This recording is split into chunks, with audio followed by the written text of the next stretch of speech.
Hidup ini memang penderitaan, tapi jangan ditolak.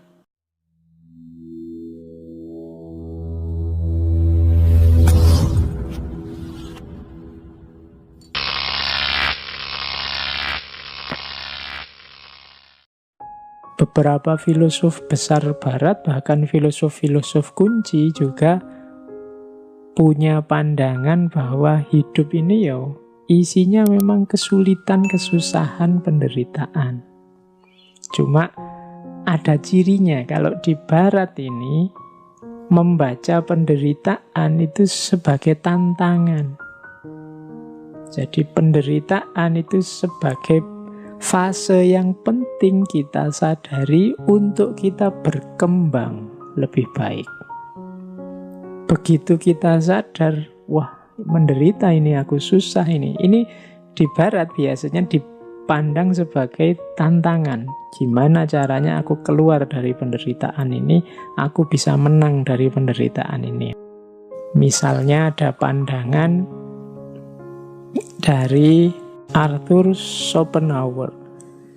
Beliau menulis tentang The World as Will and Idea, dunia sebagai keinginan dan ide.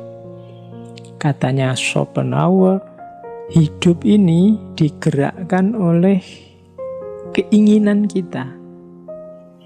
Hari ini kita masih bisa hidup, bergerak, aktif, itu kan karena ada keinginan. Sayangnya, tidak semua keinginan kita bisa terpenuhi. Bahkan bisa dipastikan sebagian besar keinginan kita tidak terpenuhi. Nah, akhirnya apa? Karena keinginan kita tidak semua terpenuhi, kan lahir kekecewaan-kekecewaan, lahir kesedihan-kesedihan, lahir penderitaan. Jadi, ternyata manusia itu hakikat hidupnya adalah menginginkan sesuatu, tapi di balik keinginan itu ada kondisi bahwa tidak semua keinginannya terpenuhi. Berarti apa? Hidup ini ternyata intinya memang sulit. Kalau gitu apa gunanya hidup? Bunuh diri aja katanya Arthur Schopenhauer, jangan dikira bunuh diri itu bebas dari penderitaan, bebas dari keinginan. Justru bunuh diri itu kita terjebak pada keinginan yang lain. Keinginan untuk mati, keinginan untuk tidak ada masalah kalau saya sudah mati. Bisa-bisa kita tertipu. Jadi ingin bebas dari penderitaan dengan mengakhiri hidup, karena menganggap hidup ini serba penderitaan, tapi kita terjerat oleh penderitaan yang baru, terjerat oleh keinginan yang baru. Jalannya, katanya Schopenhauer, bukan dengan cara mengakhiri hidupnya, tapi mengontrol keinginannya. Jangan terlalu banyak karep, jangan terlalu mengandai-andai punya keinginan yang aneh-aneh. Jadi solusi untuk mengakhiri penderitaan. Jadi katanya Schopenhauer, diatur saja keinginannya. Jangan menginginkan yang aneh-aneh, yang tidak terjangkau, sehingga kita tidak banyak kecewa. Nah, itu gayanya Arthur Schopenhauer. Nietzsche punya quote yang sangat terkenal, "To live is to suffer. To survive is to find some meaning in the suffering." Hidup berarti menderita. Untuk survive berarti memberi makna terhadap penderitaan. Jadi katanya Nietzsche, tidak bisa, hidup itu memang isinya penderitaan. Caranya biar tidak menderita, biar selamat dari penderitaan apa? Kalau di Nietzsche find some meaning in the suffering. Temukan makna dalam penderitaan.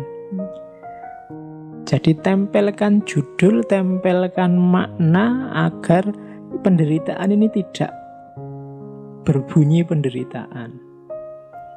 Mahasiswa yang tidak lulus-lulus, jangan dikasih judul tidak lulus-lulus, nanti stres. Beri saja judul mahasiswa yang harus lebih banyak belajar lagi. mahasiswa yang diberi kesempatan untuk belajar lebih lama, dan seterusnya. Itu namanya give some meaning. Jadi kalau kita membaca secara lugu, ya penderitaan tetap penderitaan, tapi jalan keluarnya apa? Tempeli makna yang cocok sehingga tidak menderita. Kalau ada orang membentak kita, misalnya kita melakukan apa yang menurut kita benar, menurut dia salah, jangan dibaca itu sebagai bentaan kemarahan, tapi baca saja itu sebagai peringatan kepedulian, simbol kasih sayang. Wah, kita tidak jadi sakit hati.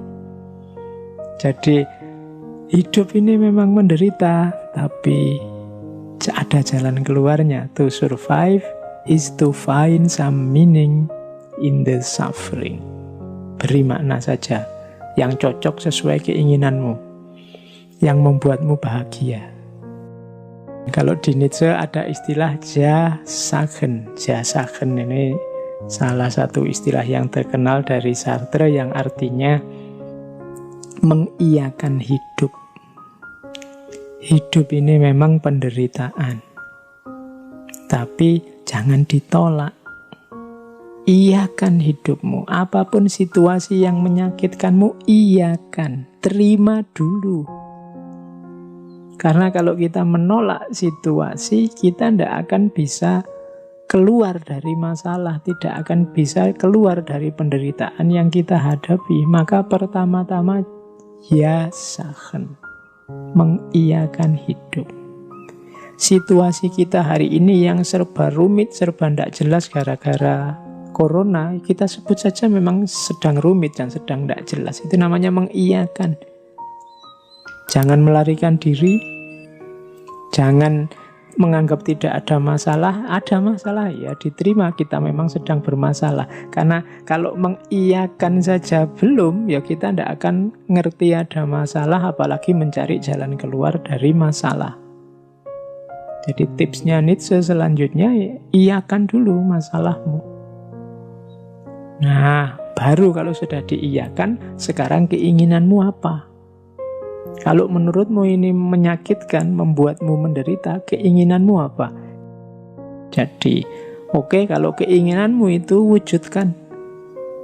Kalau keinginanmu itu, ya lakukan.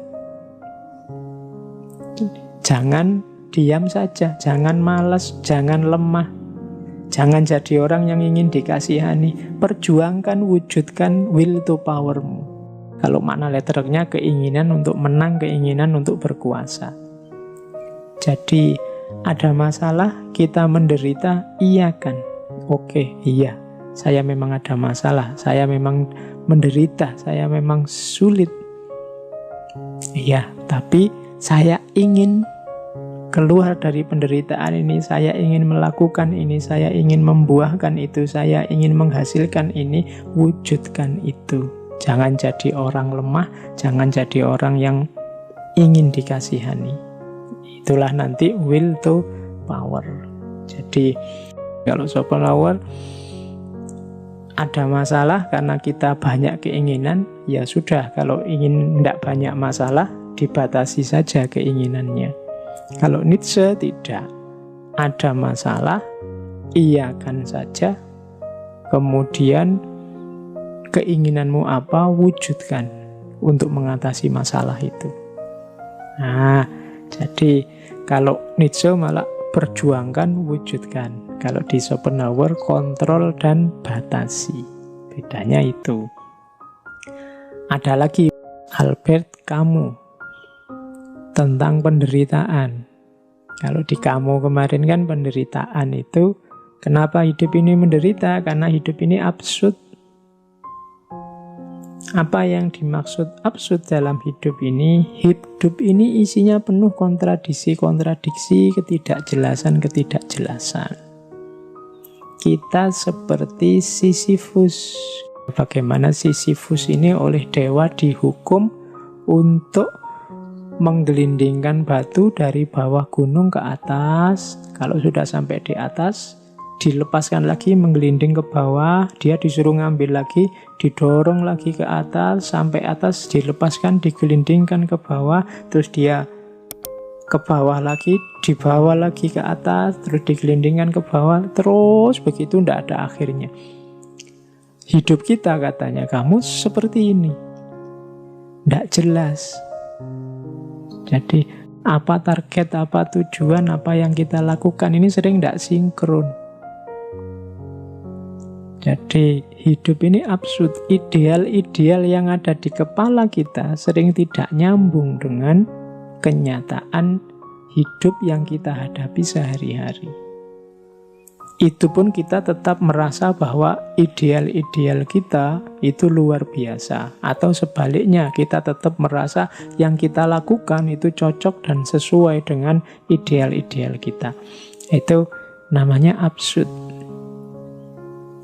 Tapi katanya kamu, iya sih, hidup ini memang begitu. Semua orang juga begitu. Tidak ada hidup yang tidak absurd. Jalan satu-satunya apa? Ya nikmati saja hidup yang absurd ini. Kalau ada masalah, dicari jalan keluarnya. Jalan keluarnya kok absurd? Ya tidak apa-apa, kita nikmati saja. Memang hidup ini cirinya absurd. Itu Albert Camus. Sama seperti tadi, Sisyphus tadi, sampai kiamat harus mendorong batu ke atas, terus menggelindingkan ke bawah, terus didorong lagi ke atas, digelindingkan ke bawah. Tapi dalam ceritanya Sisyphus ini gembira. Kalau kita kan stres, itu disuruh dorong batu dari bawah ke atas, kurang kerjaan. Tapi sebenarnya kita dalam banyak aktivitas juga kayak Sisyphus ini, kurang kerjaan. Jadi banyak hal-hal tidak penting, banyak hal-hal sepele terus jadi sepele besar, luar biasa. Kadang-kadang yang penting, urgent, jadi sepele. Betapa absurdnya hidup kita. Nah itu katanya kamu, ya tidak apa-apa, ya hidup memang begitu absurd, nikmati saja. Dan hadapi. Kalau kamu ingin berjuang, ya berjuang saja. Dan nikmati perjuangan itu meskipun seabsurd apapun usaha dan hasilnya. Nah, dari 3 tokoh ini mungkin bisa tergambar. Jadi, seperti apa gaya para filosof barat menghadapi hidup yang cirinya penderitaan. Jadi, barat terasa lebih optimis. Penderitaan diposisikan sebagai tantangan yang harus ditaklukkan. Itu perspektif barat.